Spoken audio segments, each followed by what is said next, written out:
लावखार ओंखाम जागिरि हान्जाफोरनिसिम तामुलपुर जिल्ला खुंथायनि मोनसे बिथोनलाइ। मैदेर थाग्रा खुलियाव फुंनि 9 रिंगानि सिगां रावबो हाबनो मोननाय नङा आरो बेलासि 4 रिंगानि सिगां जायगाखौ नागारनांगोन।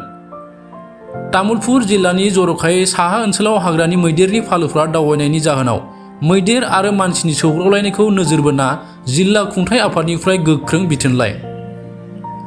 मख'जायोदि बै ओनसोलफोरनि गोबां जायगायाव लावखार ओंखाम जाग्रा हान्जाफोरनिबो गोसो बोनाय मोनसे मिरु थावनि जानानै फैदों। बेनि फारसे भारतारि सुबुं रैखाथि आरो खौसेथिनि 163 धारानि सिङाव थानाय तामुलपुर जिल्ला मेजिस्ट्रेट पंकज चक्रवर्तीया लावखार ओंखाम जाग्रा हान्जाफोरनिसिम माखासे नेम खानानै होदों। बे लेखायै लावखार ओंखाम जाग्रा हान्जाफोरा फुंनि 9 रिंगानि सिगाङाव पिकनिक जाग्रा थिलियाव नुजाथिफैनो मोननाय नङा।